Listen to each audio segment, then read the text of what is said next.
My name is Daniel Mercer. I'm 36 years old, married, and I have a 5-year-old daughter who thinks I fight fires for a living. That's easier than telling her the truth. I grew up in the woods of northern Washington, the kind of place where the forest presses right up against the back door and silence has weight to it. My family logged for generations. My grandfather cut timber. My uncles ran skidders. My father worked search and rescue until the day he didn't come home. I was 12 when he vanished. No blood, no body, no evidence strong enough to call it anything but lost in the field. The forest didn't scare me after that. It felt unfinished, like something had been left unresolved. That's probably why I took the job. I work seasonal contracts for wildfire detection and wildlife surveys. Mostly boring, mostly quiet. Sit high, watch for smoke, log animal movement, report lightning strikes, spend weeks alone with nothing but trees and sky. I tell myself, it's just work, but part of me always hoped I'd see something out there that would finally explain why a man who knew those woods better than anyone simply disappeared. This posting was supposed to be routine.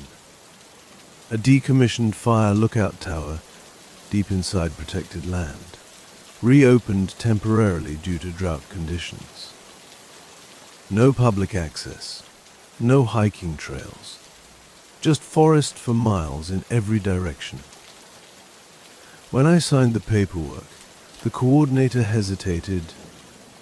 "You ever worked this far in?" he asked. I nodded. He lowered his voice. "If you hear knocking at night, don't answer back." I laughed. "Knocking, trees," he said. "Just don't answer."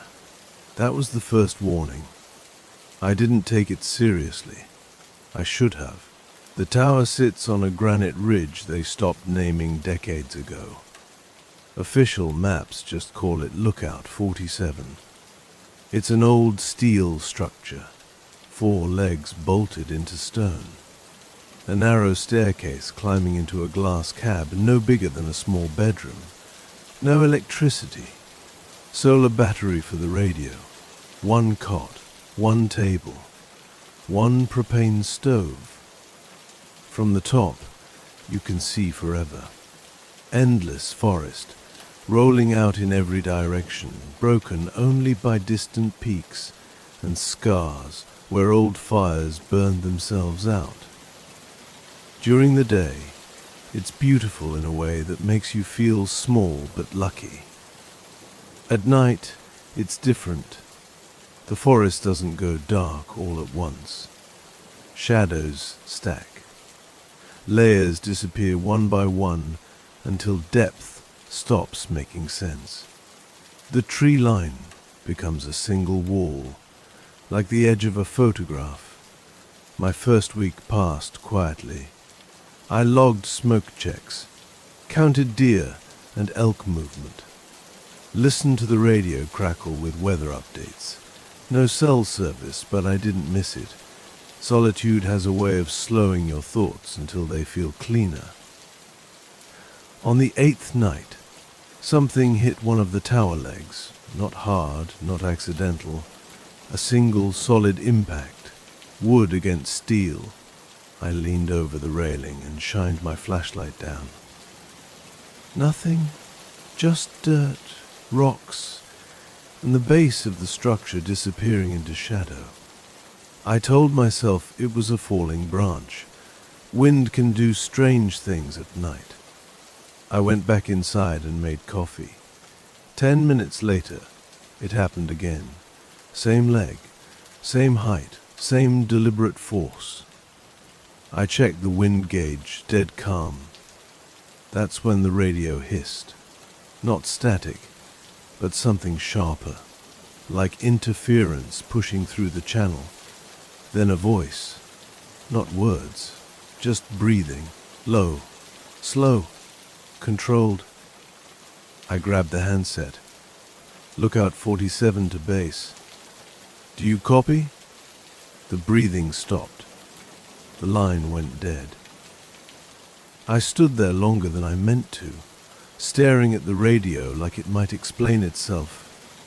Outside, far below, something moved between the trees, not running, walking, upright, too smooth to be a bear, too heavy to be human. I told myself it was distance playing tricks on me. The forest does that. But even as I climbed into my cot, I couldn't shake one thought. Whatever was down there knew exactly where my tower stood, and it wasn't afraid of it. Morning brought fog thick enough to erase the horizon. From the tower, the forest looked flooded, treetops breaking through a white sea. Sound carried strangely in it. A bird call could feel close and distant at the same time. I climbed down to check the base. That's when I saw the footprints. They weren't scattered. They weren't confused. They circled the tower. Each print was long, longer than my forearm, and pressed deep into the soil like the ground itself had given up. 5 toes. Broad heel. No claw marks. I measured one with my boot beside it. It dwarfed me. This wasn't a bear. Bears don't walk in clean, upright patterns. They don't circle structures. They don't plant their feet like they're deciding something. I took photos and logged it as unidentified large bipedal tracks, already knowing how that would sound back at base. By afternoon, the fog lifted.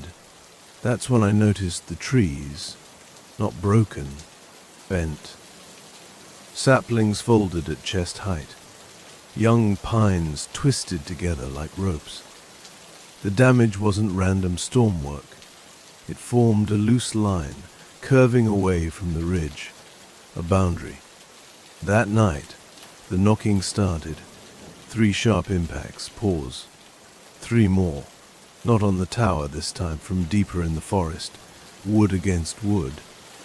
I didn't respond.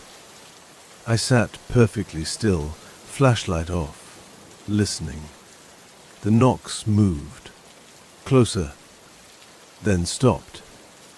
Silence stretched so long my ears rang. I reached for the radio before I could touch it. Something answered from the dark below the tower. A voice. My voice. Hello? It called, strained and uncertain. Exactly how I'd sounded on the radio earlier. My heart slammed into my ribs. That's when I said it. Alone in the glass cab, hands shaking. This is Bigfoot. Saying it didn't make it less real. It made it worse, because Bigfoot wasn't a story anymore. It was outside, and it was learning me. I didn't sleep. I lay on the cot with my boots on, flashlight in my hand, every sense stretched tight. The forest below the tower had gone unnaturally quiet. No insects. No night birds. Even the wind felt like it was holding its breath. Just before midnight I saw it. A shape stepped into a moonlit clearing far below the ridge. It didn't rush. Didn't crouch. Didn't hide. It walked out. 8, maybe 9 feet tall. Broad shoulders rolling under a thick, dark coat of hair that caught the light in uneven patches. Long arms swinging low, hands hanging past the thighs. Its head sat forward on the shoulders, not like a man's posture, but close enough to be wrong. Bigfoot. No doubt left. It stopped in the open and looked up, not searching, not confused. It knew exactly where the tower was. I froze, my flashlight still off, breath shallow. From this distance I could see its chest rise and fall. Slow, controlled, like it had all the time in the world. Then it lifted one arm and picked up a dead tree, not a branch, a whole fallen trunk. and slammed it against another tree. The crack echoed through the valley. The shock traveled up the steel legs of the tower and into my bones. I watched it drag the trunk aside and lay something else at the edge of the clearing. An elk, dead, fresh, neck twisted backward at an impossible angle. A message. Bigfoot looked up again, meeting the glass of the tower, and it smiled, not wide, not friendly, just enough to show it understood fear. That night, it circled the tower for hours, sometimes close enough that I felt vibrations through the floor, sometimes far enough that I questioned whether it had left, until another tree snapped, or a rock clacked deliberately against steel. At one point, it climbed, not the tower, a tree beside it. I heard bark peel away in long, tearing strips as something heavy pulled itself upward. The branches creaked, then bent. Its head rose to my level, eyes dark. Intelligent, unblinking. It didn't touch the glass. It just stared at me from 6 feet away, breathing fog onto the window. That's when I understood the truth. This wasn't a random encounter. Bigfoot had chosen the tower, and it had chosen me. Morning should have brought relief. It didn't. The forest looked normal again, sunlight through branches, birds cautiously returning. But the damage was everywhere once I climbed down. The radio antenna was gone, not snapped, removed. The mounting bolts were twisted clean out of the steel frame, like someone had simply decided they didn't belong there anymore. The cable hung loose, chewed and stretched until the copper showed. I tried the radio anyway. Nothing but dead air. Then I saw the ladder. The bottom third of it was bent sideways, rungs folded inward, metal creased like wet cardboard. No animal could have done that accidentally. No storm either. The message was clear. You're not leaving yet. I inventoried supplies with shaking hands. 2 weeks of food, plenty of water, 1 flare gun, a hatchet, bear spray, no firearm. I'd always argued against carrying one. Bears didn't need bullets. Neither did people. I sat on the tower steps and stared into the trees, trying to calm my breathing. That's when something hit the tower again. Harder this time.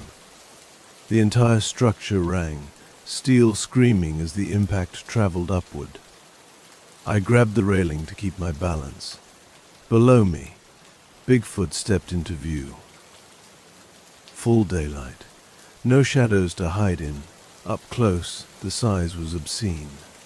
Muscle layered on muscle beneath matted hair. Scars crossed its chest and arms. Old bullet wounds, jagged lines where traps had failed to hold. This thing had been hunted. It had survived. Bigfoot wrapped both hands around one of the tower legs and shook it. Bolts screamed. Glass rattled. I shouted without thinking. Stop! It tilted its head, listening. Then it slammed the leg again and released it, stepping back as the tower swayed. Not trying to knock it down, just testing. Just letting me feel how fragile my height advantage really was. It reached down and picked something up from the ground. My food cache. The sealed container I'd hidden behind a boulder, dragged out like it weighed nothing. Bigfoot popped the lid, sniffed, and tossed the contents aside. Then it looked up at me and opened its mouth. Dan. My name. Rough. Broken.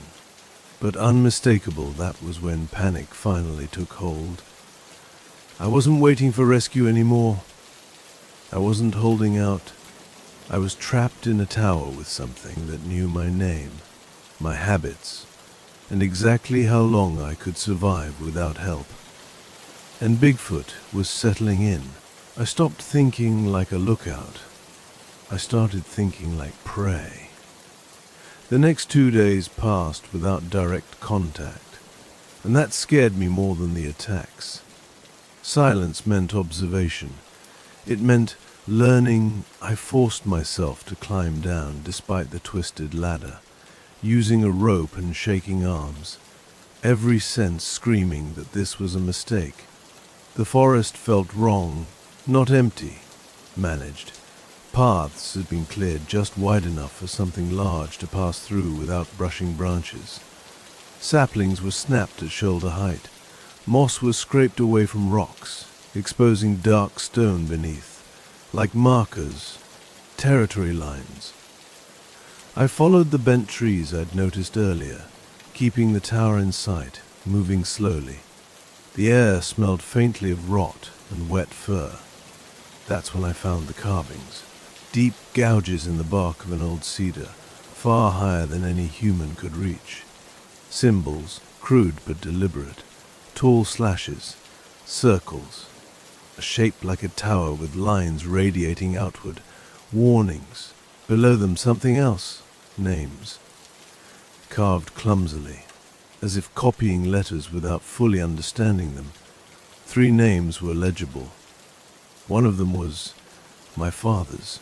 My knees gave out. I sat there in the dirt, staring at it, heart pounding so hard I thought it might give me away.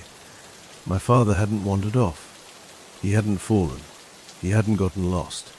He'd been taken. A sound rolled through the trees then, low, rhythmic breathing. Not close, not far. Bigfoot was letting me investigate, letting me learn. I realized something crucial in that moment. This wasn't just a hunt. It was a pattern. Bigfoot allowed humans to enter, trapped them, studied their reactions, and only killed them once they understood exactly what had found them. Knowledge first, then death. I backed away slowly, eyes never leaving the tree. A heavy footstep thudded somewhere to my left, another to my right. It was repositioning, herding me back toward the tower. I ran. Branches tore at my arms as I burst into the clearing beneath the structure, lungs burning. The tower loomed above me like a false promise. As I climbed, I heard it behind me, fast now. Close, too close. The ladder shook violently as something struck it from below. Steel screamed. I hauled myself onto the platform and slammed the hatch shut, just as a massive hand wrapped around the rung beneath me. The entire tower lurched. Bigfoot roared then. No words, no mimicry, pure rage. I lay there gasping, staring at the ceiling, one truth pounding through my head. I had confirmed what it was. I had learned its rules, and now it knew I understood. The game was moving to its final stage. The attack came at dawn, not with noise, with pressure. I woke to the tower leaning, not falling but flexing under a slow, deliberate force. Metal groaned like an old ship at sea. Bolts shrieked as they were stressed in ways they were never meant to be.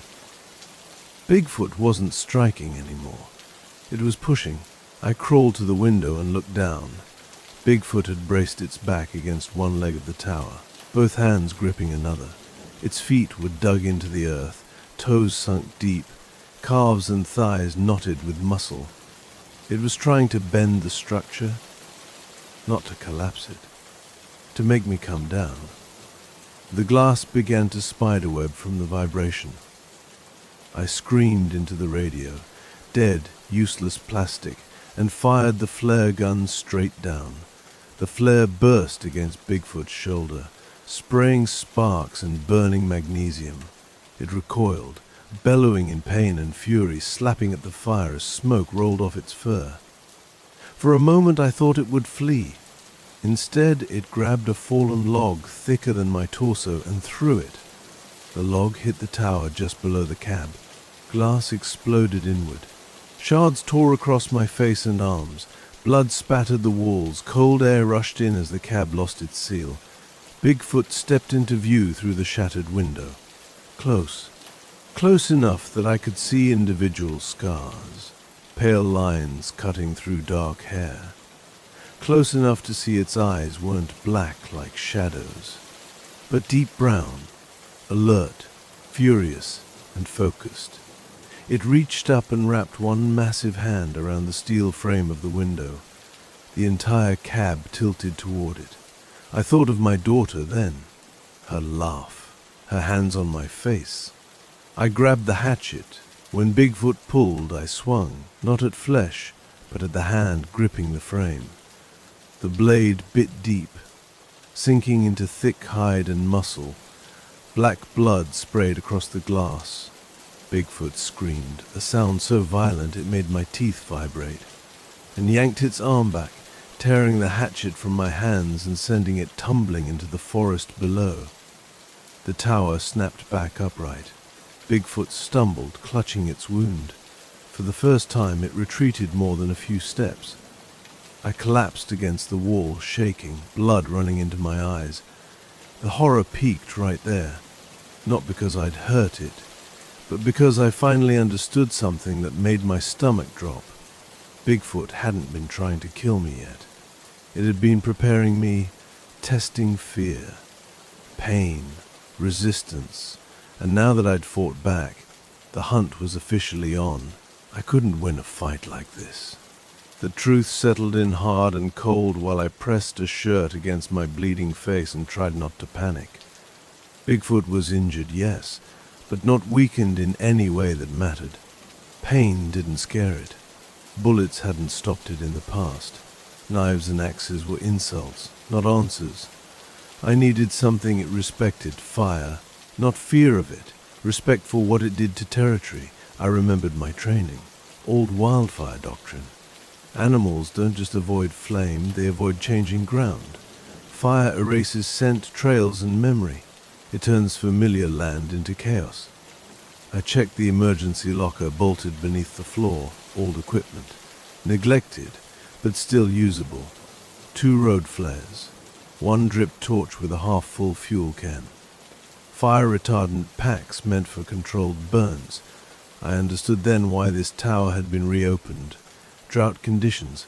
Everything was dry enough to burn fast. Outside, I heard movement again. Heavy steps circling wide. Bigfoot was giving me space, not mercy but confidence. I climbed down slowly, rope biting into my palms, smoke already stinging my nose as I cracked the drip torch open. The forest felt wrong at ground level. Too tall, too close. Every tree felt like a hiding place. I lit the first flare, red light spilled across bark and shadow. Bigfoot stepped into view across the clearing, its wounded arm hanging stiffly, eyes locked on the flame. It didn't charge. It watched. I poured fuel in a rough circle around the tower's base, heart hammering, hands shaking so badly I sloshed gasoline onto my boots. Then I lit it. Fire raced outward in a crawling ring, flames licking up dead grass and pine needles, heat blooming fast and violent. The forest responded immediately.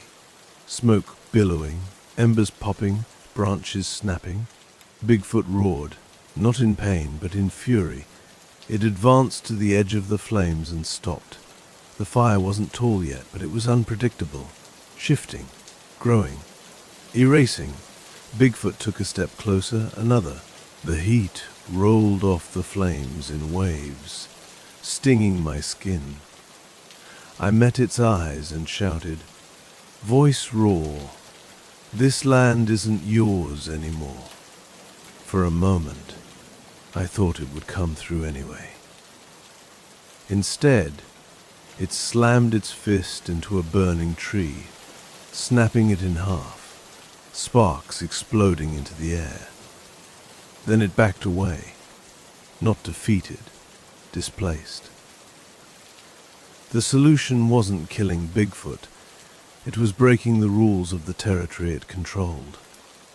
But fire never stays where you want it, and neither does something that's just been forced to retreat. I grabbed what supplies I could and ran, away from the tower, away from the only shelter I had left. as smoke swallowed the ridge and the forest began to burn behind me. Escape had started. Survival was no longer guaranteed. The forest turned into a living thing behind me. Fire doesn't roar all at once. It breathes. It gulps air and crawls, then suddenly surges like it's found a reason to be angry. Smoke wrapped around the trees, turning daylight into a sick orange dusk. I ran downhill, coughing, eyes streaming, boots slipping on ash-covered rock. Behind me, something moved fast. Too fast. Bigfoot crashed through undergrowth parallel to my path, not charging through the flames, but skirting them, using the chaos I'd created to hunt me harder. I heard branches snapping, trees shuddering, heavy breathing cutting through the smoke. It had learned. It knew fire now meant movement. I stumbled into a ravine, sliding the last 10 feet and slamming shoulder first into stone. Pain exploded down my arm, but I forced myself up, limping through knee-high ferns. The smoke thickened. Visibility dropped to nothingness when I heard it ahead of me. Footsteps, human footsteps. I froze. "Dan?" A voice called through the haze. My blood ran cold. It was my father's voice. Older, hoarse, but unmistakable. I almost answered. Almost. Then I saw the shape behind the voice. Too tall, shoulders too wide, silhouette breaking the smoke in a way no human body ever could. Bigfoot stepped forward, mouth opening and closing as it tried the sound again. An rage surged through me, sharp enough to cut through fear. I grabbed the second flare and struck it. The sudden light revealed everything. Bigfoot stood less than 30 feet away, eyes reflecting red, face twisted in something close to frustration. I threw the flare at its feet and ran past it, screaming, smoke tearing my lungs apart. The ground dropped away suddenly, a logging road, abandoned but real. I fell onto gravel, skin tearing, lungs on fire. Behind me, Bigfoot stopped at the tree line. It didn't follow. It stood there, framed by smoke and flame, watching me crawl away. Not because it couldn't continue, because I'd crossed out of its territory. Sirens wailed in the distance, fire crews responding to the blaze. Bigfoot turned once, memorizing my shape. Then it vanished into the burning forest. I lay on the road, shaking, alive, knowing two things with terrifying clarity. I had escaped, and I had not won. They found me at dawn. Fire crews first, then medics, then men who didn't wear patches or say who they worked for. I remember hands lifting me, oxygen burning my lungs, someone saying I was lucky. Lucky? The fire burned for 3 days. Lookout 47 collapsed on the second night. They said the heat weakened the legs, and it folded in on itself like a dying insect. The official report blamed lightning and high winds. No mention of footprints, no mention of carvings, no mention of a 9-foot bipedal predator. In the hospital, a man in a grey jacket sat beside my bed and didn't take notes. "You encountered a bear under extreme stress," he said calmly. I laughed until my ribs hurt. I told him everything. The tower, the voice, the name carved into the tree, my father. The man listened without interrupting. When I finished, he leaned closer and lowered his voice. "You identified it correctly," he said. "Bigfoot. Sasquatch, whatever name fits your region. My mouth went dry. You're not denying it? No, he said. We're containing it. I asked what that meant. He didn't answer directly. Instead, he slid a photo onto the bed. Satellite imagery, a burned ridge, and beyond the fire line, perfectly clear in the ash, massive footprints walking away from the destruction. He let you go, the man said. That matters. Why? I asked. Because now you're a boundary, he replied. You know where it lives, and it knows you escaped. I was released a week later. The area was permanently closed. Signs went up. Roads were erased from maps. Anyone who asked too many questions was redirected. I went home to my wife, held my daughter until she complained I was squeezing too hard. At night, I still wake up when the house settles, when wood pops or the wind hits just right. Sometimes I hear knocking. Not close. Not yet. I don't answer, because I survived Bigfoot. But survival doesn't mean safety. It means you were allowed to leave. And somewhere out there, deep in the forest that took my father and nearly took me, Bigfoot remembers my name. I thought distance would help. We moved 3 states away. Flat land, open skies. No deep forests pressed against the house. No towers. No radios. No isolation. For a while, it worked. Then one evening, my daughter came in from playing outside and asked me a question I wasn't ready for. Daddy, why was that big man watching the trees? My heart stopped. I kept my voice calm. What big man? She pointed toward the far end of the field, where the grass met a thin line of woods I'd never paid much attention to. He was really tall, she said, and hairy. He didn't move when I waved. I didn't look right away. I already knew better. When I finally did, there was nothing there. Just trees. Just shadow. That night I checked the perimeter lights. One was smashed. The next morning I found footprints at the edge of the property. Too large, too deep, too familiar. I understood then what the man in the grey jacket had really meant. Bigfoot isn't tied to one tower, or one ridge, or one fire line. It respects boundaries. And when you cross one and survive, you don't escape it. You become part of its map.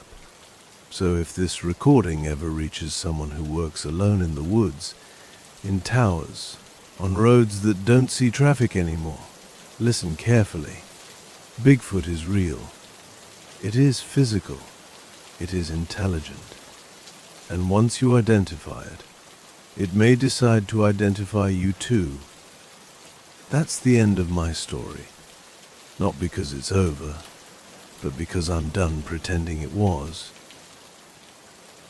Story 2. The first time I saw Bigfoot, it didn't move. That's the detail everyone gets wrong. It wasn't running. It wasn't charging. It wasn't hiding. It stood in open daylight, halfway down the slope below Fire Lookout Tower 3, exactly where the tree line thinned and the ground dropped away into exposed rock. 9. Maybe 10 feet tall, broad enough that its shoulders broke the vertical rhythm of the forest behind it. Arms hanging low, hands open, fingers curved like they were already shaped for grabbing. Sasquatch. That was the word used in the incident binder. No euphemisms, no folklore language. Sasquatch. Visual confirmation required. I had the binoculars up before my brain caught up. The hair wasn't smooth like in illustrations. It was clumped, uneven, lighter where the sun hit it. I could see muscle shifting underneath when it adjusted its stance. Thighs flexing. Calves tightening against the slope like it weighed far more than anything human. It didn't look at the tower at first. It looked at the ground, at the access road, at the ladder bolted into the rock face, mapping. Then it raised its head and looked straight at me. No expression, no curiosity, just direct, unblinking eye contact. I lowered the binoculars without realizing I'd done it. My partner Ellis noticed my hands shaking before he noticed the thing itself. "What are you looking at?" he asked. I didn't answer. I couldn't. Because the Sasquatch had shifted its weight forward and taken a single step downhill. Slow, deliberate, making sure there was no doubt it was visible. Not stalking, presenting itself. Ellis followed my line of sight and froze. "Oh," he whispered. The Sasquatch didn't react to the sound. It didn't react to anything. It simply stood there, framed perfectly in the open, letting the sun outline its shape so clearly that later, when I closed my eyes, I could still see it burned into the back of my vision. After maybe 30 seconds, long enough to make sure we understood, it turned its body sideways and walked into the trees. Not fast, not hidden. Branches bent and parted around it. Trunks shook when it brushed past them. Then the forest swallowed the last movement, and the slope was empty again. Ellis exhaled hard. "No sound," he said. "Did you hear anything at all?" I shook my head. That was when the radio crackled to life. "Tower 3, Command said calmly. "Confirm visual."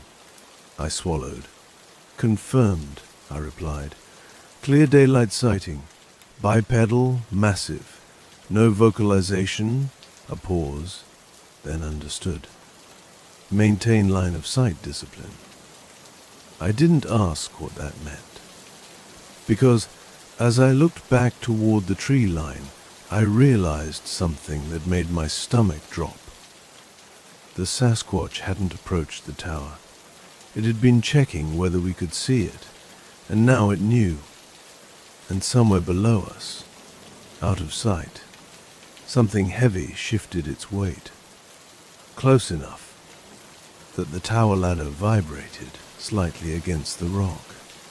Still no sound, just pressure, just presence. And the understanding that once Bigfoot lets you see it, it doesn't need to hide anymore. Command didn't pull us out. That should have been the first warning. Instead, they asked for measurements. Estimate height. Estimate mass. Time of visual contact. As if this was a controlled sighting. Ellis and I stayed in the tower until noon, rotating binocular duty, scanning the slope where the Sasquatch had appeared. Nothing moved. No birds flushed. No insects hummed.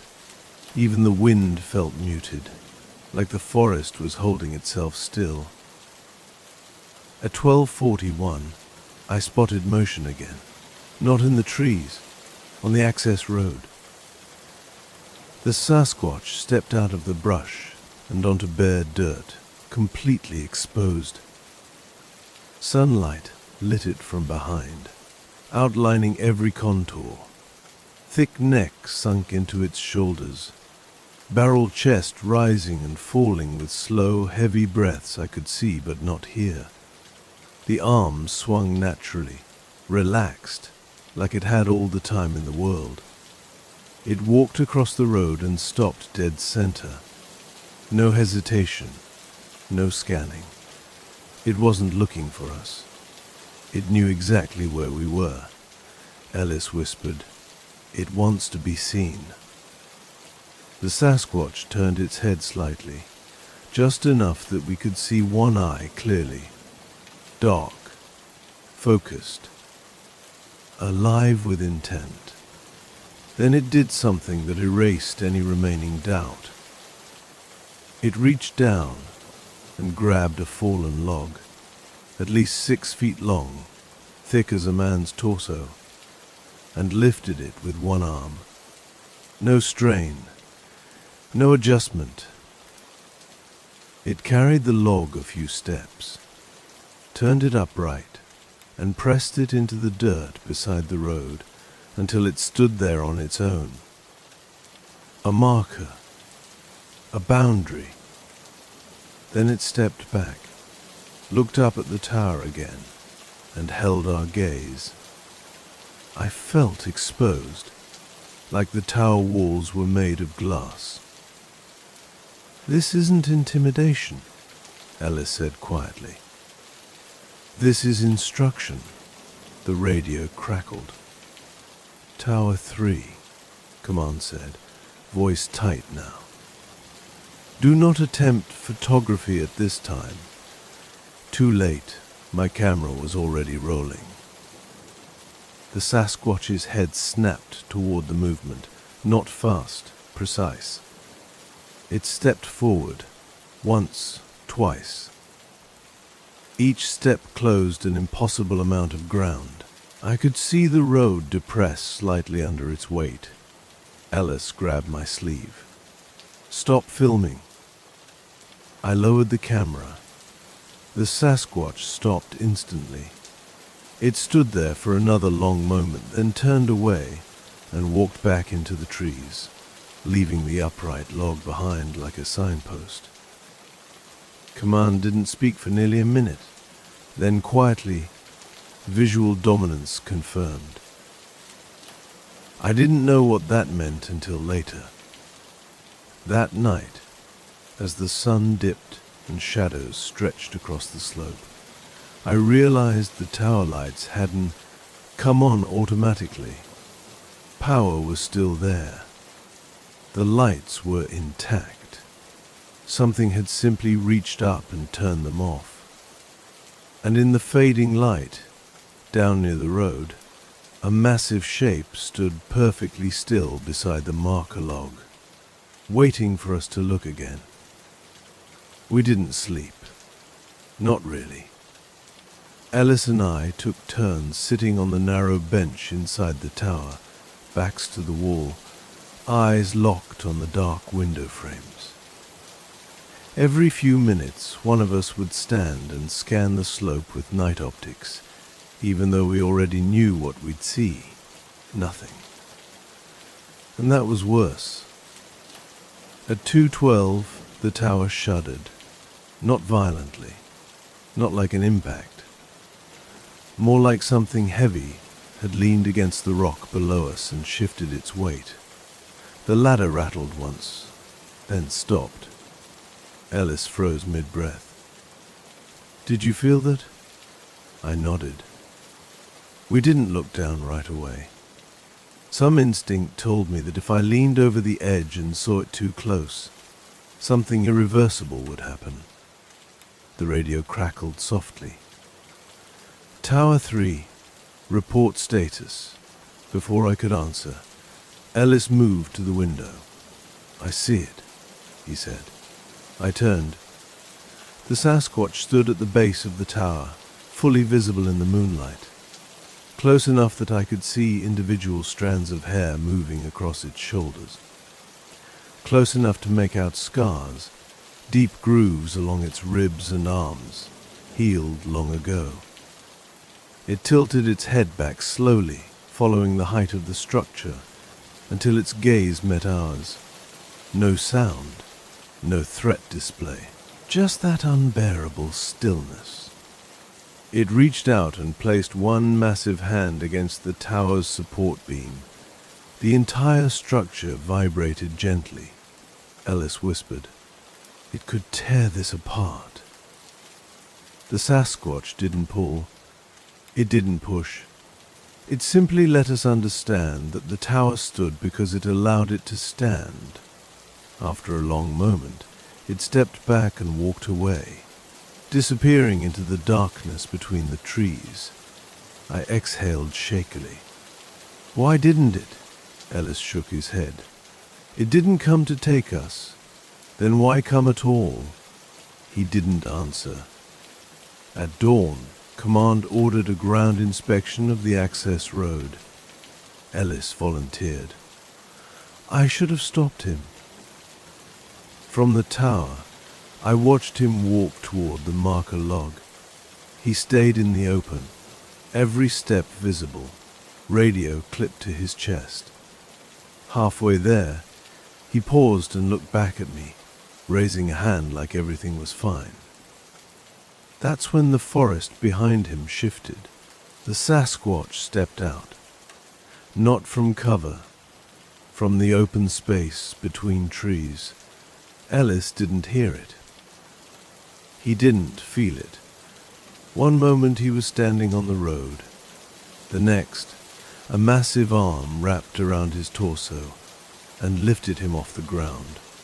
No struggle, no scream. Ellis vanished into the trees, feet kicking once before the forest closed. The Sasquatch never looked at me. It didn't need to. It knew I saw, and that was enough. The radio fell silent. Command called my name over and over. I couldn't answer because I finally understood the rule. Bigfoot doesn't chase. It doesn't stalk. It waits to be seen, and when it moves, it only moves when there's no doubt you're watching. Command ordered me down from the tower within 10 minutes of Ellis being taken. They didn't say his name. They didn't say lost or killed. They said, one personnel removed, remaining asset to relocate immediately. Asset? That's what I was now. I climbed down the ladder slowly, every rung vibrating under my weight. Halfway down I stopped and looked at the tree line where Ellis had disappeared. Nothing moved, no branches shaking, no leaves settling. It was as if the forest had never opened at all. At the bottom my boots hit dirt that felt too exposed. The open ground between the tower and the road suddenly seemed enormous. Like a stage with no curtain. Proceed directly to the vehicle, Command said. Do not stop. I took 3 steps. The pressure hit immediately. Not sound, not vibration. Just the awareness of being observed from multiple angles. I forced myself not to look around. Step by step, I crossed the open ground, feeling like each movement was being evaluated. Judged, halfway to the road, something shifted to my left. I looked. The Sasquatch stood in the open, not close, not far, close enough that I could see its chest rise and fall. Far enough that it didn't have to hurry. It had positioned itself so that there was no cover between us. Line of sight. Its head tilted slightly, eyes tracking my movement with clinical precision. No anger. No hunger. Assessment. I stopped without meaning to. The Sasquatch stopped too. Keep moving, Command hissed in my ear. I took another step. So did it. The ground felt suddenly irrelevant. Distance didn't behave the way it should. Every time I moved, it matched me, staying just far enough away to make running pointless. I realized then that it wasn't blocking me. It was escorting. I reached the vehicle and fumbled with the door. My hands were shaking so badly I dropped the keys twice. The Sasquatch didn't approach. It stood there, upright, fully exposed, making sure I saw every detail of it. every scar, every chord of muscle, every calm breath. Then it did something that froze me in place. It turned its body slightly and looked past me, toward the tower, toward the place Ellis had last been alive. It held that gaze for a long moment. Then it looked back at me and took one deliberate step closer, close enough now that its shadow swallowed the entire side of the vehicle, close enough that I could smell it, earth, rot, old rain soaked into hair. I didn't move. I couldn't. Finally, the Sasquatch stepped back. It turned away and walked, not into cover, not into shadow, but straight across the road and into the forest on the opposite side, crossing the boundary openly, as if the road had never mattered at all. The message was clear. The road was never protection. The tower was never safety. The only reason I was still alive was because it wanted me to leave knowing what I'd seen. Command's voice broke the silence. Proceed. Do not look back. I didn't, but I felt it watching until the trees closed behind me. And even then, I knew it could still see me. I drove. Not fast. Not slow. Exactly steady. Because some instinct told me speed would look like panic, and panic would look like permission. The access road was narrow, carved straight through forest that now felt artificially open. Too many sightlines. Too many clear angles where something large could step out and already be close. Command stayed on the radio, but their voices felt distant, filtered through layers of disbelief. Maintain visual awareness. Report any movement. Do not stop. That last one mattered, because about half a mile down the road, I saw it again. Standing on the shoulder, full daylight, no concealment. The Sasquatch had positioned itself where the road curved, ensuring I would see it before I reached it, and that it would see me the entire time. It didn't move as I approached, didn't step back, didn't shift. It waited. My foot hovered over the brake. I didn't press it. As the vehicle rolled closer, I realized something horrifying. It was watching my eyes, not the vehicle, when my gaze flicked to the side mirror. Just for a second, it stepped forward. One step. Instant correction. I snapped my eyes back to the road. The Sasquatch stopped. Understanding hit me like ice water. It wasn't tracking motion. It was tracking attention.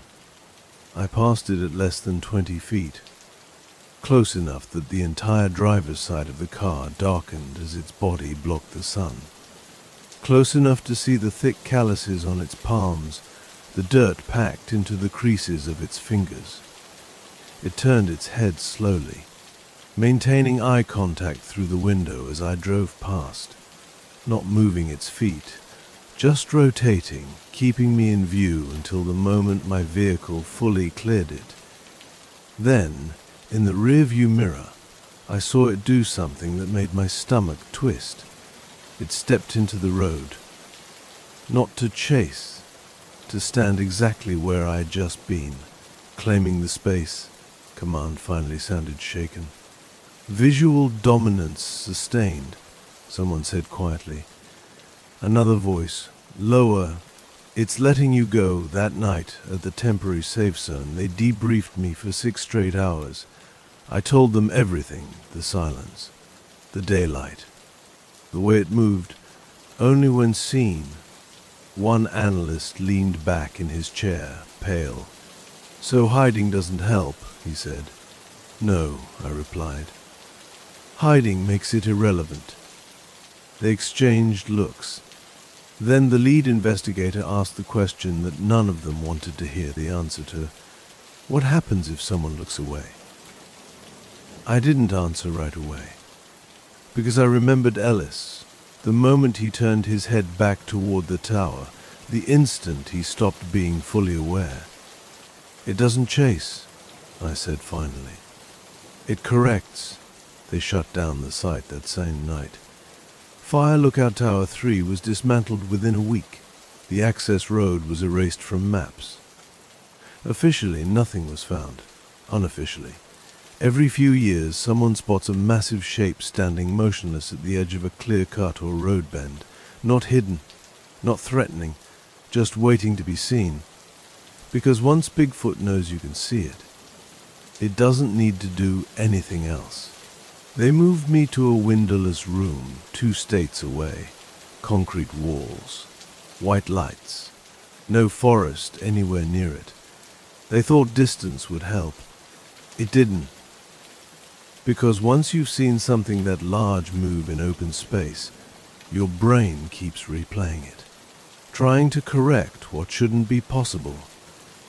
The debrief shifted from questions to tests. Photos of forests, photos of roads, photos of shadows between trees. Do you see anything unusual? They asked. Every time, my eyes went to the same places. Clearings, straight lines, edges where something could stand and be fully visible. That's when one of the analysts said it out loud. Your perception's been recalibrated. They showed me satellite imagery next. High resolution passes over wilderness areas. At first, nothing stood out. Then I saw it. A figure in a clear-cut area. Tall, upright, unmistakably bipedal, casting a shadow longer than the trees around it. The timestamp was recent. Different state. Different forest. Same posture. It doesn't relocate randomly, I said. It chooses places where it can be seen from far away. No one disagreed. That night, alone in the observation dorm, I stood at the window without realizing it. The glass reflected my own shape back at me, small, narrow, fragile. For a split second, my reflection felt wrong. Too thin, too upright, too exposed. I stepped back fast, heart pounding. That's when I noticed the security lights outside had gone dark. Not all of them. Just the ones that lit the open yard. Beyond the fence, at the edge of the tree line, something tall stood perfectly still. Floodlights snapped on instantly.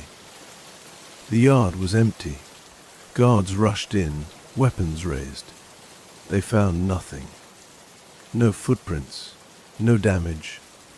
Just one thing out of place. The grass near the fence was pressed flat in a long, narrow oval, as if something heavy had stood there, watching the building, watching me. The lead officer pulled me aside before dawn. "You didn't tell us everything," he said. "I told you all of it." He shook his head. "No, you told us what it did out there." He leaned closer, lowering his voice. "You didn't tell us what happens after it lets someone go." I thought about the satellite image. The clearings, the road bends, places designed for visibility. It doesn't forget, I said. It doesn't follow. So what does it do? It waits, I replied, until it can be seen again. The officer swallowed. Seen by who? I looked at the blank wall behind him. At this point, I said, anyone, because once Bigfoot has been witnessed, it doesn't stay in the forest. It stays in open space. And sooner or later, someone else will look up and realize they're already in its line of sight.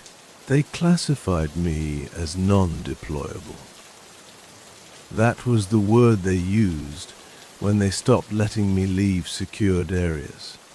Not sick, not unstable, just incompatible with the field, because I kept noticing things, wide spaces where there shouldn't be any. Recently cleared land with no construction planned. Road bends widened just a little too much. Places designed to be seen from far away. I started marking them on a map in my head. They didn't form a pattern at first. Then I realized they weren't meant to. Bigfoot wasn't creating a route. It was creating stages. The next incident happened 3 months later, in a national park that had reopened early after a storm. A ranger station reported a missing hiker. No distress call, no signs of a fall, just a backpack found in the middle of a meadow.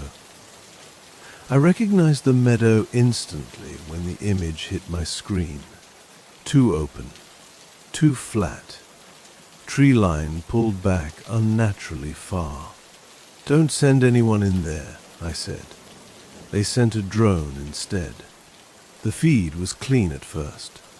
Bright grass, long shadows, no movement. Then the camera panned left and stopped. The Sasquatch stood in full view at the far edge of the clearing. Same posture, same stillness, same scale. The drone hovered, lens locked on it. The Bigfoot didn't react, didn't swat, didn't flinch. It let the drone watch. Then it took one step forward. The drone lost signal instantly. When the recovery team arrived at the meadow hours later, the drone lay crushed flat, pressed into the earth like it had been stepped on deliberately. The hiker was never found. The official report called it animal interference. Unofficially, they added a new line to the protocol. Do not observe from open space.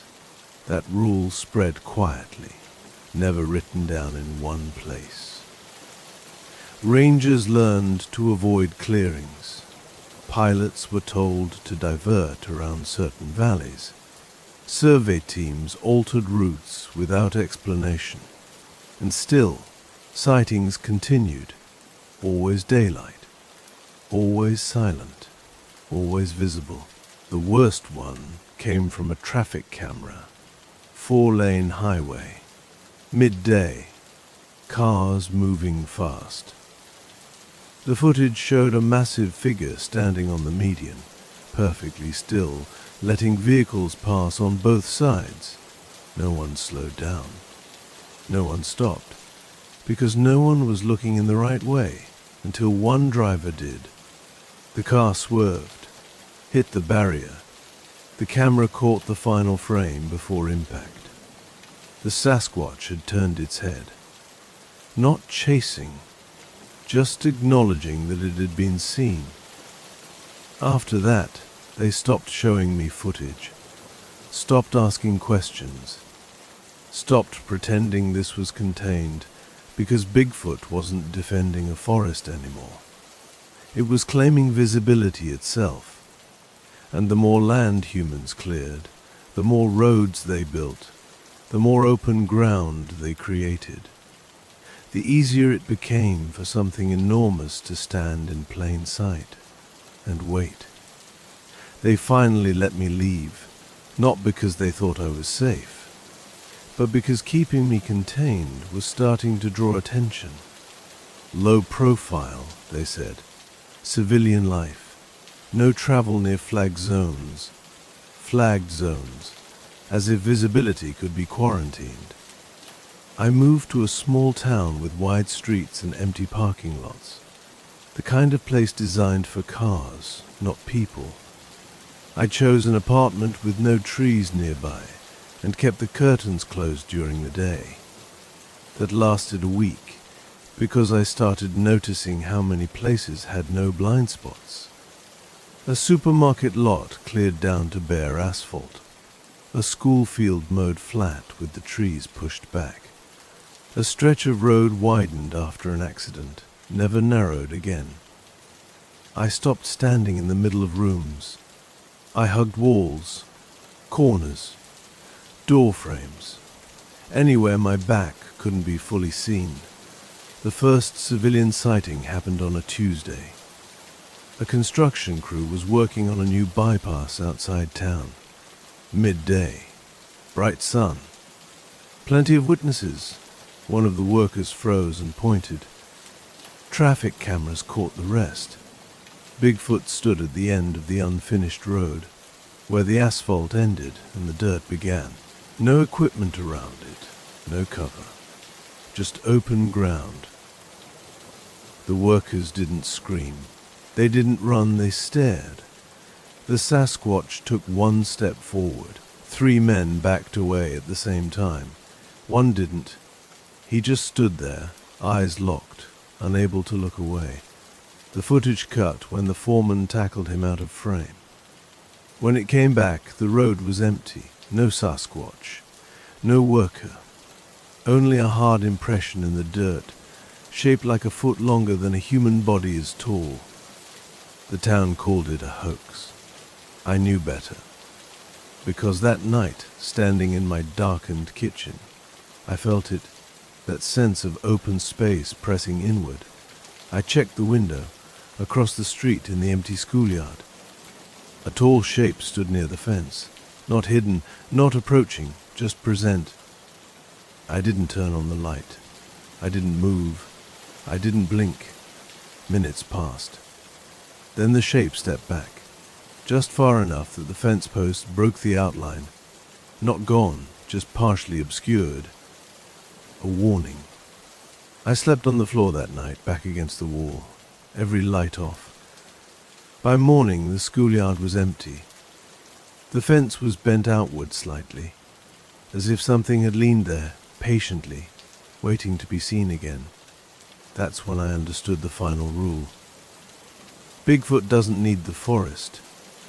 It needs space, and humans keep making more of it every day. I stopped driving.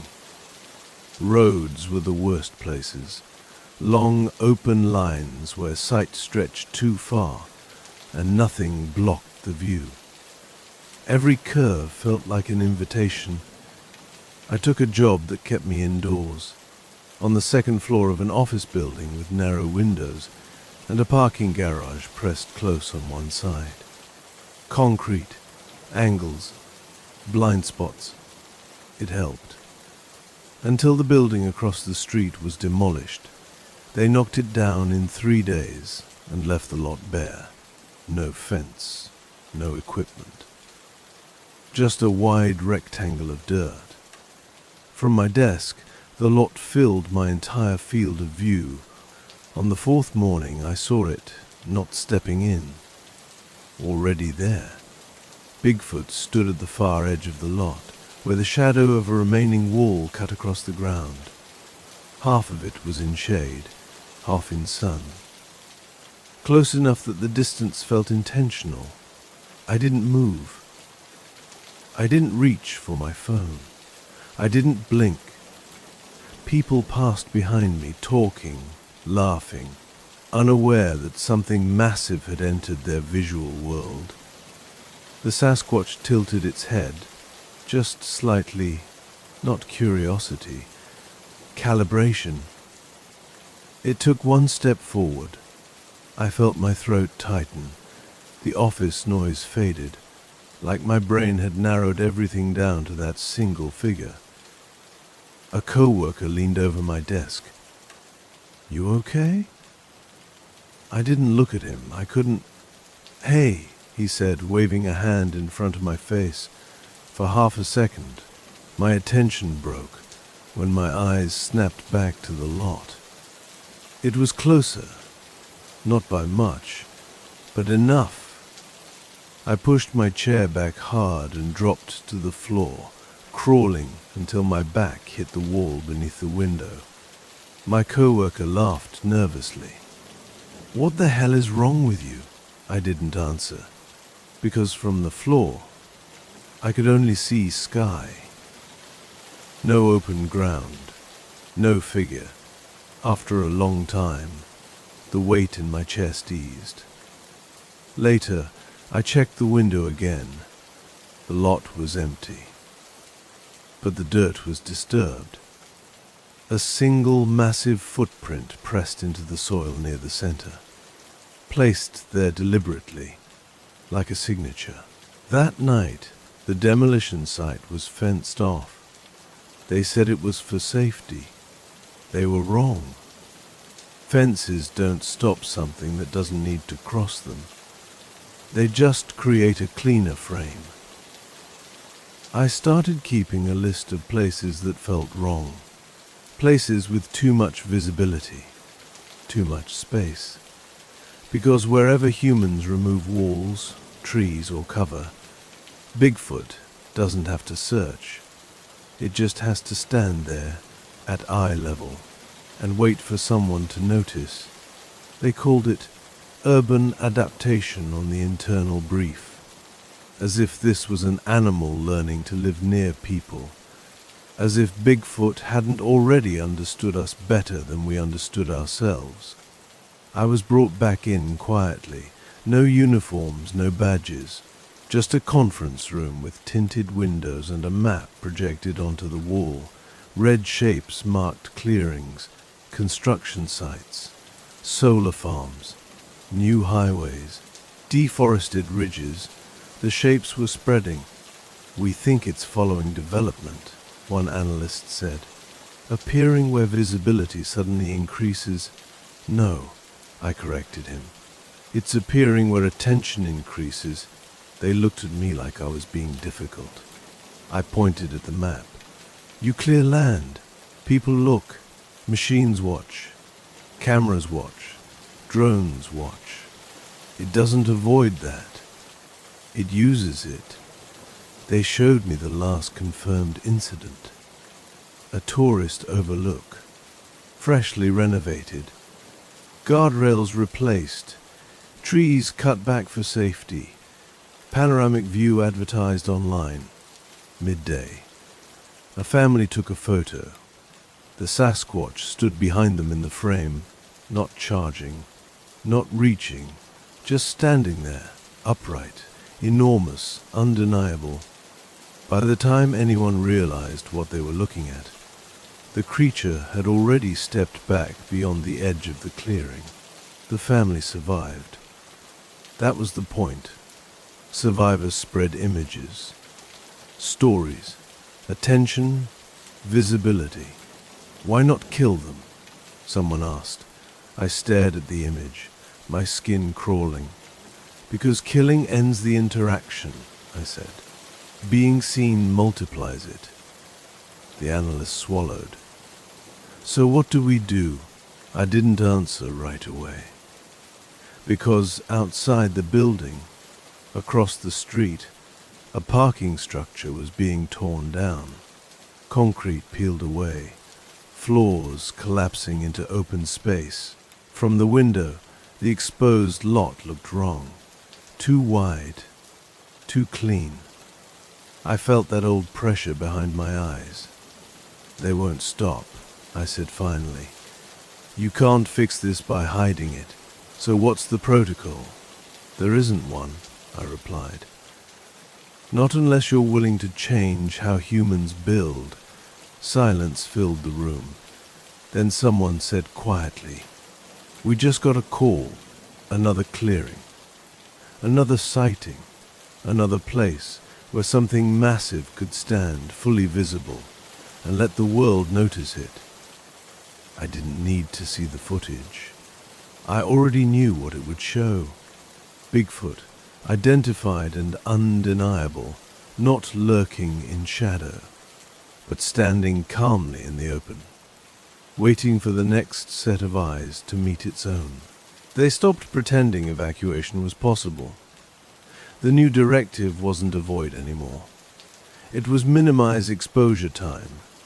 That was the phrase they used when a thing can't be stopped, only endured. I was sent to observe one last sight. No cameras, no drones, just eyes. A wind farm on a plateau, miles of cleared land, white turbines spinning slowly in the sun like skeletal fingers, perfect visibility. I felt sick the moment I stepped out of the vehicle. There was nowhere for something that big to hide, which meant it wouldn't. We walked in pairs, backs never to open ground, always angling ourselves so something would have to cross our peripheral vision before entering full view. It didn't help. At 15:06, one of the technicians stopped walking. He didn't point, didn't speak. He just stared past us. I followed his gaze. Bigfoot stood between two turbines. The scale was wrong. Even next to structures that tall, it dominated the space. Broad shoulders interrupting the clean geometry of steel and sky. It wasn't centered. It had positioned itself so that everyone could see it at once. No escape angle, no blind side. Someone whispered, "Jesus." The Sasquatch stepped forward. One step. The technician bolted. That was the mistake. Running forced everyone to look, head snapping, attention fragmenting. The Sasquatch moved again, not fast, not slow, efficient. It crossed ground like distance was a suggestion, and seized the runner from behind, lifting him clean off his feet. No roar, no struggle. Just raw strength applied at exactly the right moment. We watched him disappear behind the turbines. No one followed. The Sasquatch re-emerged alone. It turned its head slowly, making eye contact with each of us in turn. When its gaze met mine, something settled into place inside my chest. Recognition. Not personal. Categorical. I was a known observer. The Sasquatch stepped back. Then another shape emerged beside it. Then another, 3 of them now. All fully visible. All silent. All standing where nothing could block the view. That's when Command finally said the words they'd been avoiding. There is more than one. We withdrew without being chased. They let us go. Because the message was already delivered. Bigfoot wasn't adapting to us. It was expanding into the spaces we were making. And once you saw it in full view, you didn't get to unsee the future. And the future had no blind spots left. After the wind farm, they shut the program down. Not officially. Officially, it never existed. But the meetings stopped. The maps disappeared. The briefings ended mid-sentence, like someone had pulled the plug on a machine that was getting too hot. They didn't say why. They didn't need to, because sightings didn't slow down. They spread. A cargo ship captain reported a massive upright figure standing on an exposed coastal cliff, visible for miles at sea. A mining crew halted operations after something tall was seen standing motionless at the far end of an open pit, watching the trucks cycle in and out. A border patrol drone caught a silhouette crossing a dry riverbed at noon. No cover, no urgency, no attempt to avoid being filmed. Every report had the same language. Clear daylight, no sound, no concealment, always seen first. I stopped working altogether after that. There was no job left that didn't involve open space, no building that didn't have windows, no city that wasn't slowly flattening itself outward. I learned to move differently. I timed my walks for early morning and late evening, when shadows still mattered. I avoided rooftops, fields, plazas. I never stood in the middle of anything. People noticed. They said I walked like I was avoiding an invisible line. They weren't wrong. Because once, in a massive, empty mall parking lot, abandoned, cracked. Acres of nothing. I felt it again. That familiar pressure. I didn't look up. I didn't T-scan. I lowered myself behind a concrete divider and waited. Minutes passed, then longer. Finally, I risked a glance. At the far end of the lot, right where the asphalt met the grass, something tall stood half turned away, not fully visible, not fully hidden, as if it were giving me a choice. I stayed down. When I looked again, it was gone. That's when I understood the last truth they never wrote down. Bigfoot doesn't need to be everywhere. It only needs enough space to be undeniable. And the world is getting wider every year. Cleared, flattened, opened. One day soon there won't be anywhere left to stand that isn't visible from somewhere else. And on that day, something enormous will already be standing there, waiting, in full view. Story 3. My assignment was simple. 2 months alone in a fire lookout tower, logging weather patterns and scanning for smoke. No hikers, no campers. The ranger station dropped me off, waved once, and disappeared down the road like the forest had already swallowed them. By dusk, the silence settled in. Not quiet. Still, the kind that makes every sound feel intentional. The tower stood on a rocky rise, surrounded by dense pine and fir. No trails nearby, no signs. Just trees packed so tight the wind barely moved them. I started my audio log that night, day 1. Weather clear, no smoke, no movement.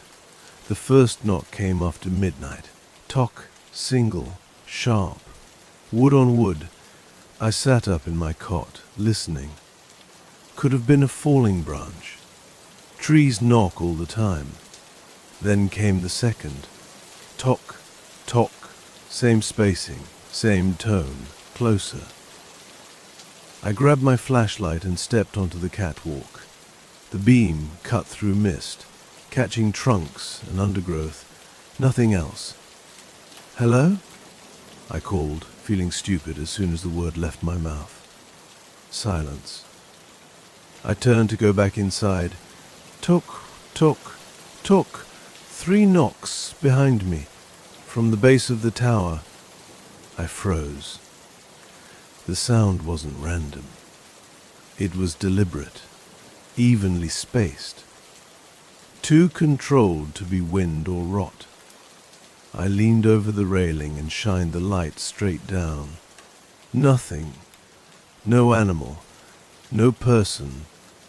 Just the massive support beams of the tower, their surfaces scarred with old marks I hadn't noticed before. Deep grooves, long, parallel. Something had hit the wood there many times, practiced. I backed inside and locked the door. That was my mistake, because a few minutes later, from somewhere in the trees, far enough to echo but close enough to carry, another knock answered. Talk, then another. Talk, then a third. Talk, perfectly matching the pattern I'd just heard. Perfectly matching me. And somewhere out in the dark, something had learned the sound I made when I was afraid. I didn't sleep. I sat at the desk with my back to the wall, flashlight on, radio humming softly like it could keep the forest away. The knocks didn't come again that night. That was worse. Morning light crept in grey and thin. The trees looked normal again, too normal. No movement. No broken branches. No tracks in the mud around the base of the tower. I told myself it had been stress. Imagination filling in gaps. I logged it anyway. Day 2. Heard possible wood knocks overnight. no visual confirmation.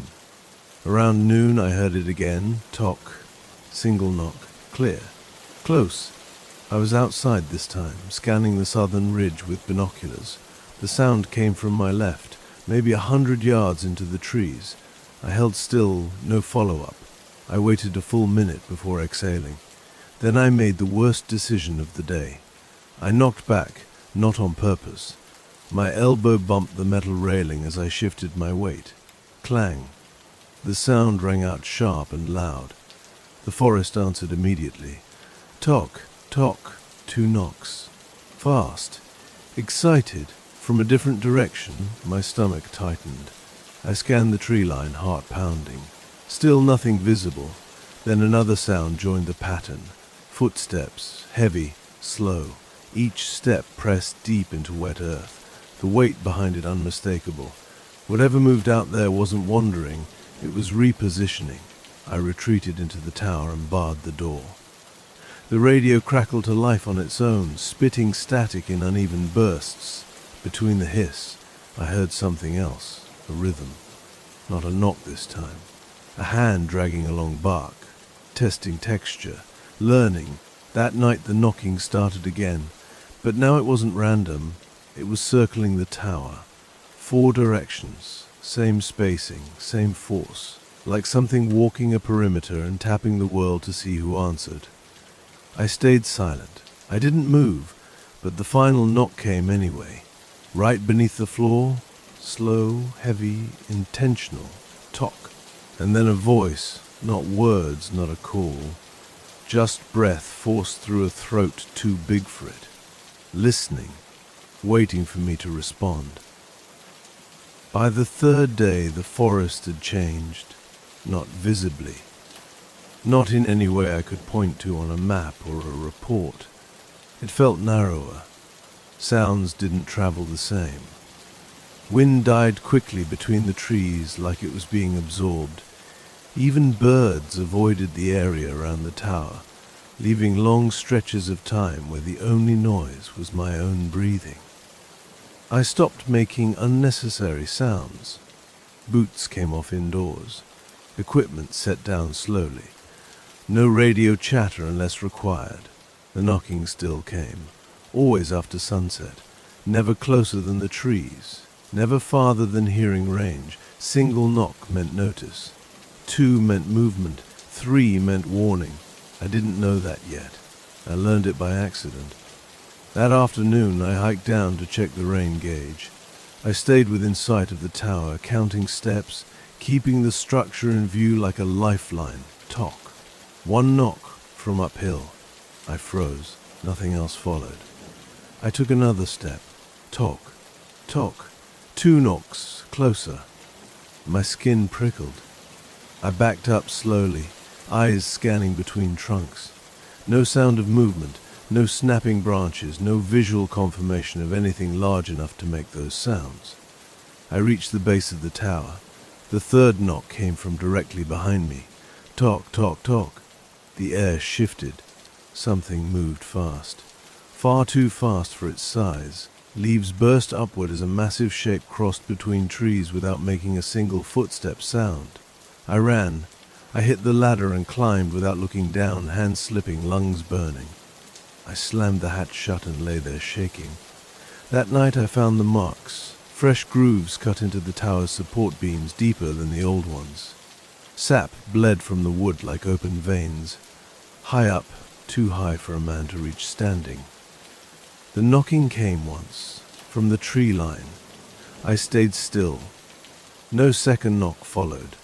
The rule had been learned. Silence meant survival. But the forest doesn't teach rules to keep you safe. It teaches them so it can break you properly when the time comes. The first footprint appeared on day 5, not near the tower, not on the trail, on the catwalk. I stared at it for a long time, before my brain accepted what my eyes were seeing. It wasn't mud tracked up from below. It was pressed down into a thin layer of pine pollen and dust that had settled overnight. 5 toes, wide heel, long forefoot. bigger than both of my boots put together. Whatever made it hadn't climbed the ladder, it had stepped down from above. I scanned the treetops. Nothing moved. The canopy was dense but broken in places by dead branches and leaning trunks. Natural platforms.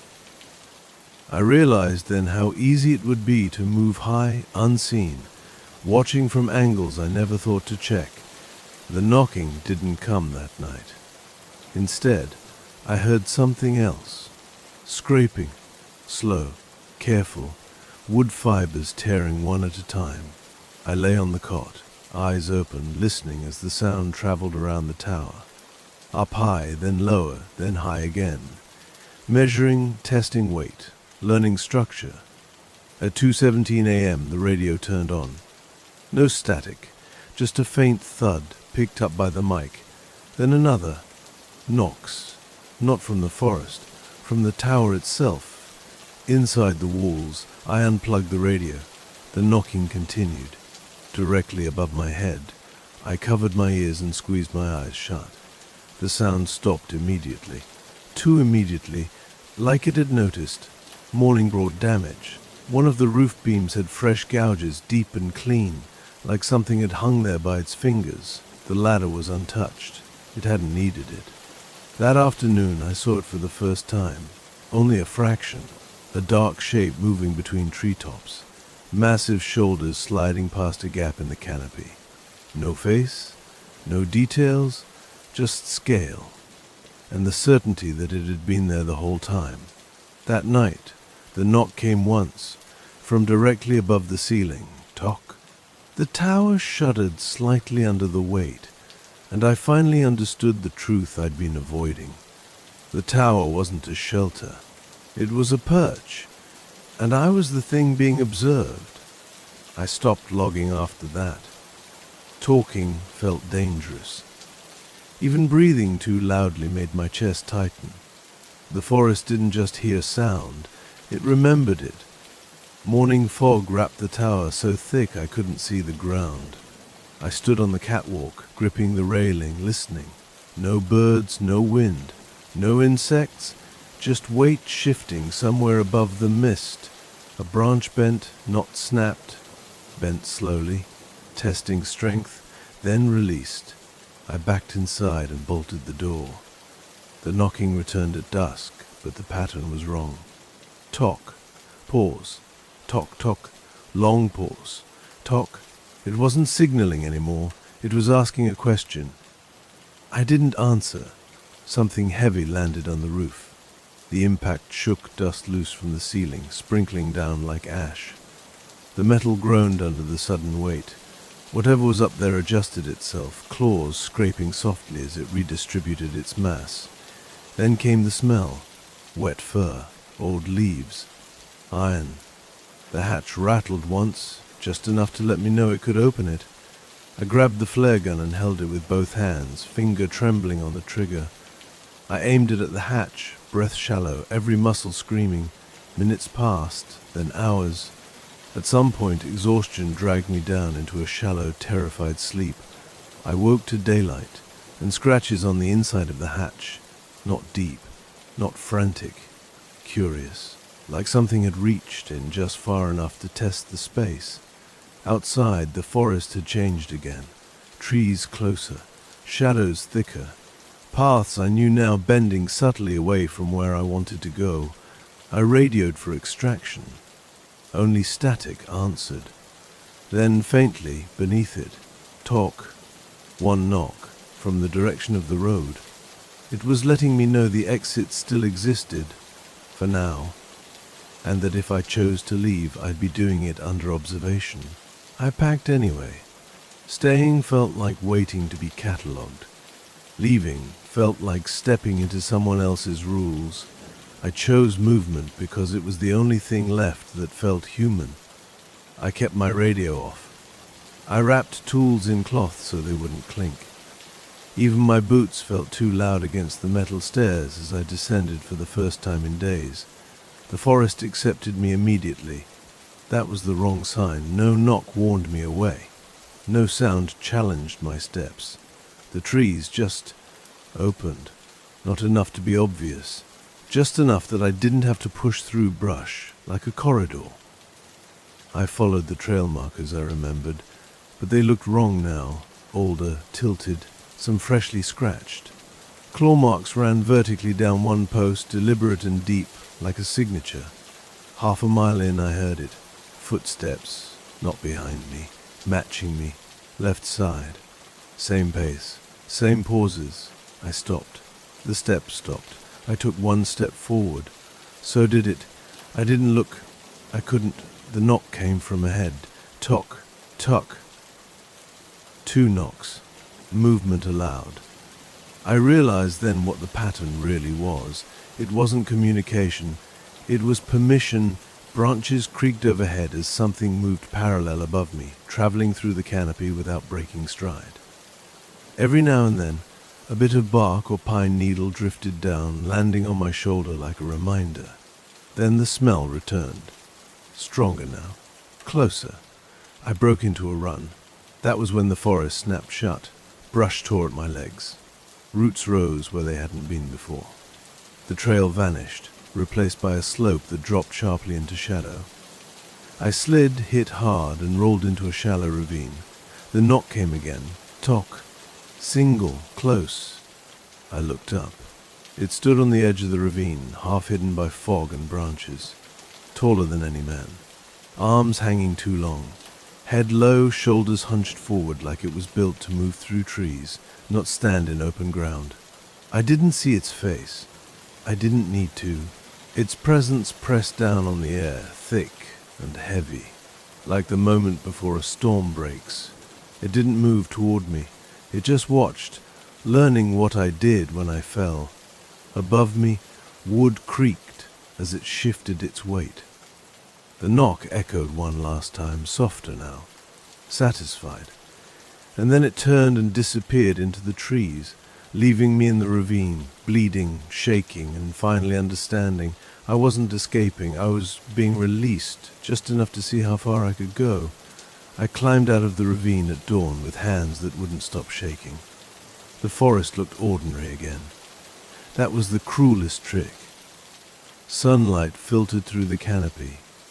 Birds called in the distance like nothing had ever stalked me through the dark.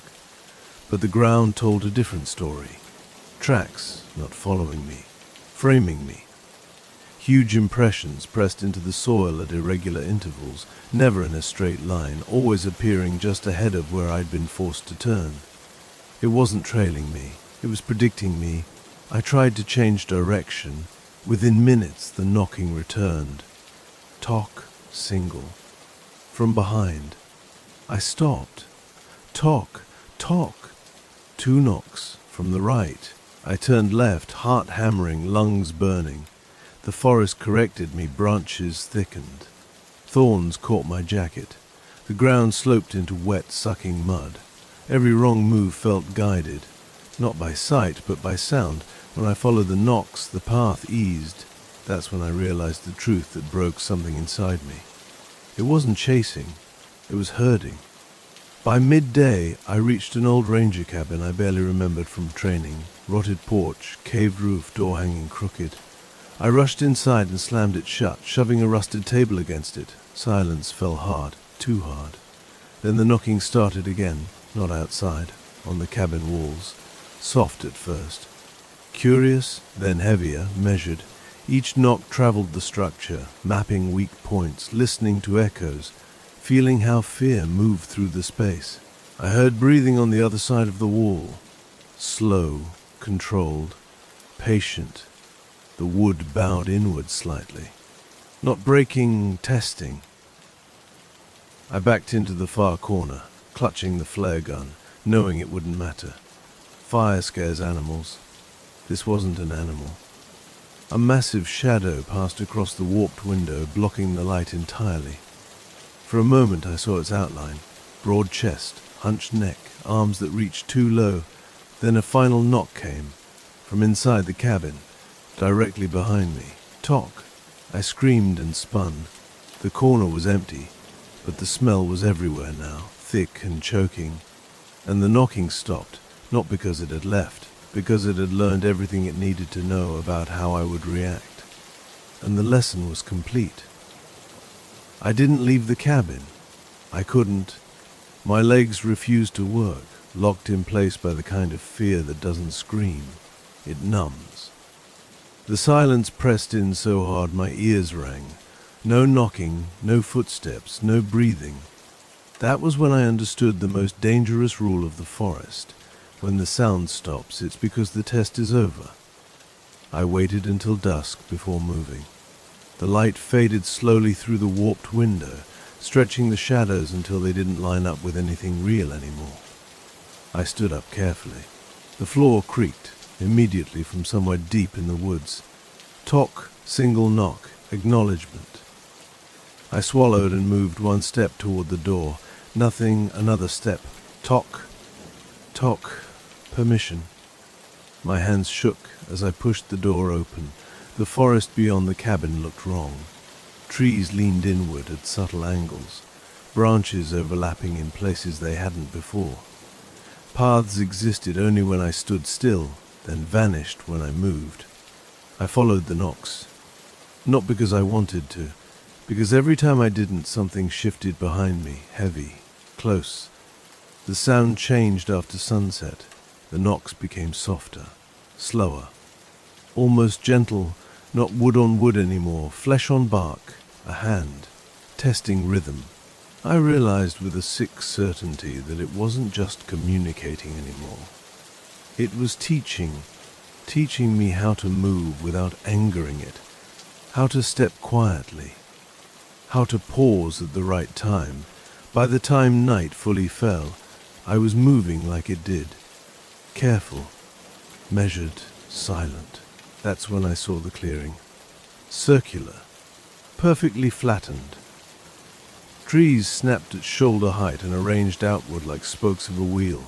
In the center stood something I hadn't noticed before. A structure, not a nest, not a shelter, a marker.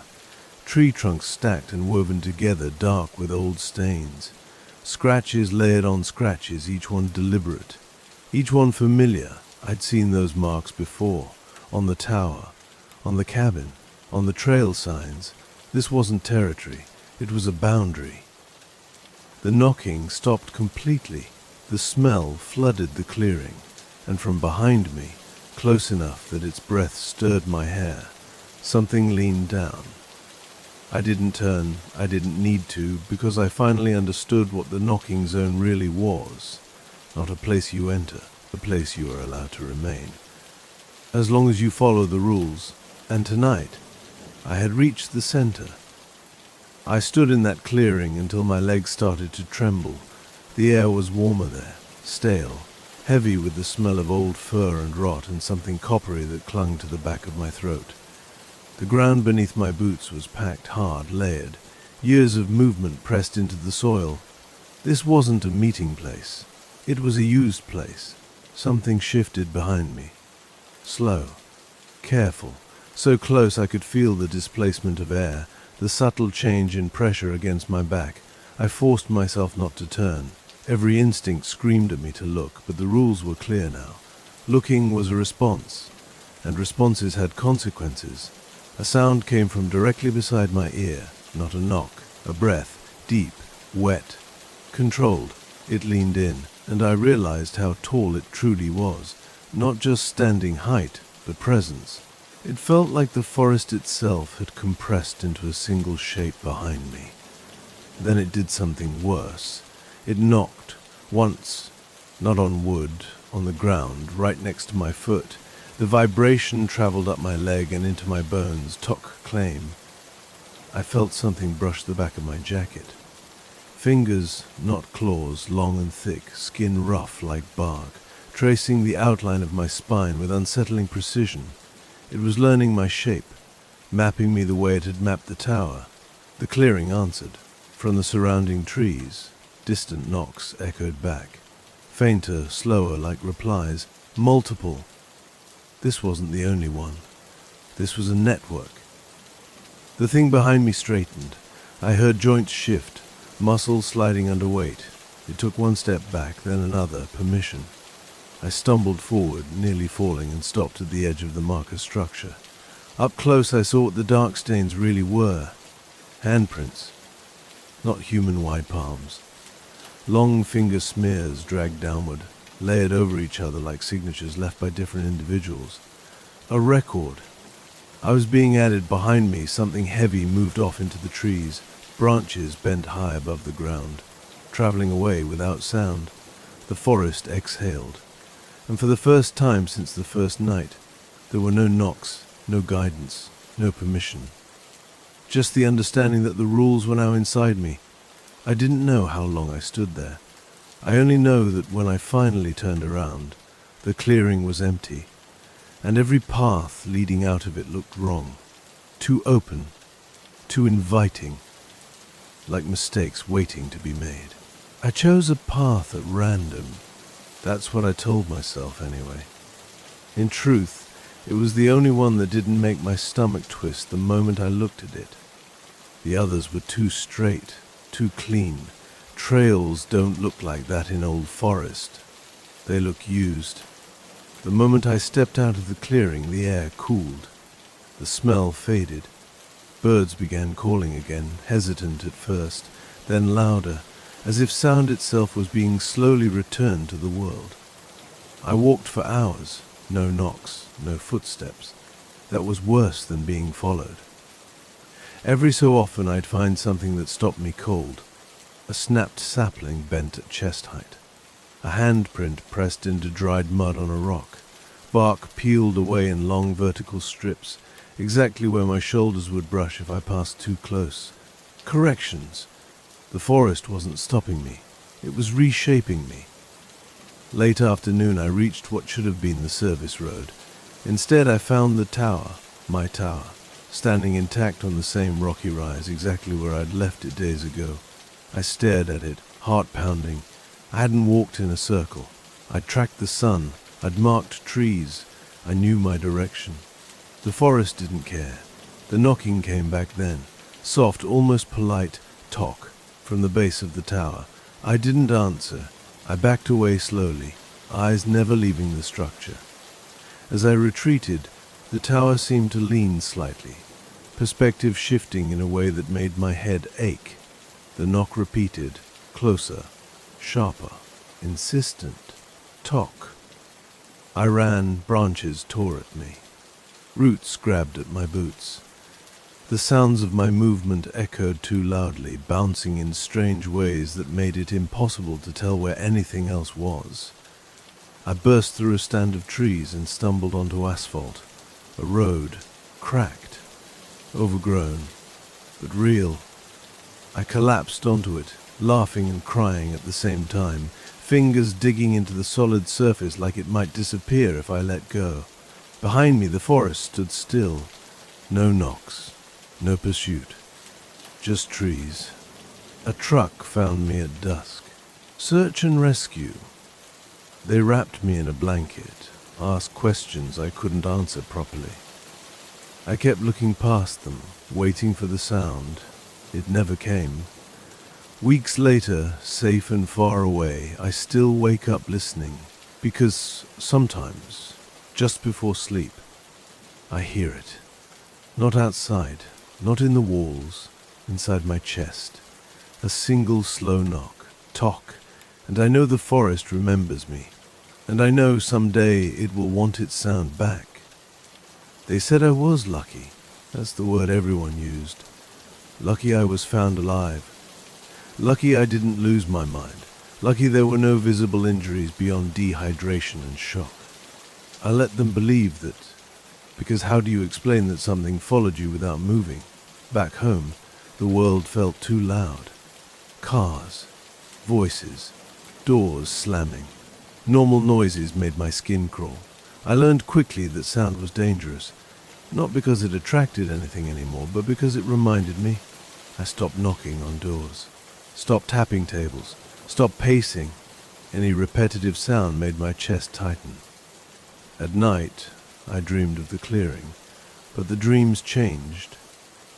At first, I was standing in the center again, frozen, unable to turn. Then, slowly, the dreams shifted perspective. I wasn't the one being watched anymore. I was watching, looking down from above, tracking movement through trees, listening to footsteps the way you listen to a heartbeat. I'd wake up soaked in sweat, fingers curled like I'd been gripping bark.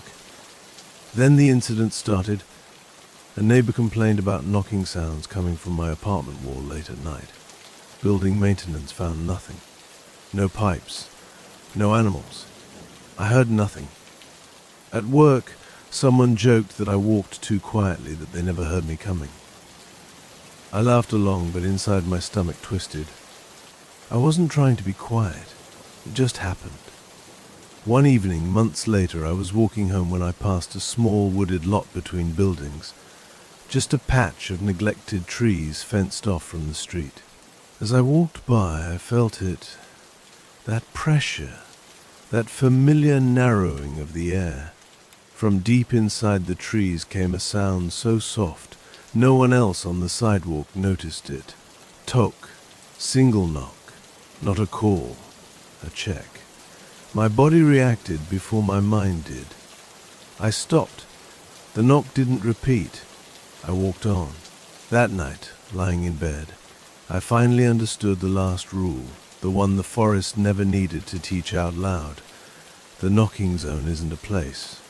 It's a condition. Some people leave the forest. Some people bring it back with them, and some are changed just enough to become part of the system. I don't knock anymore.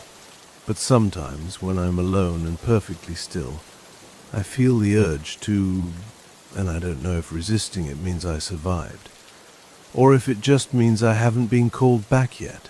File ID, SR Audio 117. Source, personal recorder, found among belongings. Date stamp, corrupted. Status, partial recovery. There's a pause at the beginning, long, breathing close to the mic, slow and steady, like someone waiting for a cue that never comes. I wasn't going to record this. Another pause. Fabric shifts. A faint tap. Accidental, not intentional. Fingertips brushing plastic. I keep hearing it in places where sound shouldn't behave like that. Elevators, parking garages, stairwells. Anywhere, with wood nearby, a swallow, throat tight. I thought distance would fix it. Cities are loud. Cities overwrite things. A soft, almost embarrassed laugh. It doesn't last, but it's not gone. It's calibrated now, like it knows when to stay quiet. There's a faint background hum. An apartment at night. Pipes. Distant traffic. I figured out something they don't tell you in the reports. About Bigfoot. About whatever name makes it easier to file. Breathing deepens. It doesn't hunt the way predators do. It conditions. It watches until the environment learns you. Then it teaches you how to fit. A chair creaks. The sound stops immediately. That's the part nobody understands. Silence isn't absence. It's approval. Another long pause. The recorder picks up a faint rhythmic sound, too soft to place. I found marks this morning on the wooden doorframe. Inside my apartment, the breathing quickens, then steadies again, deliberately controlled, not scratches, not damage, just pressure marks, like someone pressed their fingers there to see how soft the wood was. A whisper now. I didn't hear it do it. Static crackles briefly. I think that's how I know it's close, when it doesn't need sound anymore. There's a knock, single, clear, close. The recorder captures it perfectly. Talk. Silence floods the file. No movement, no reaction. Then, very softly, I remember the rule. Another knock. farther away this time. Answering talk, the recorder is set down. Footsteps move, slow, careful, almost respectful. The last sound on the file isn't a scream. It's wood on wood, measured, intentional. A pattern being continued.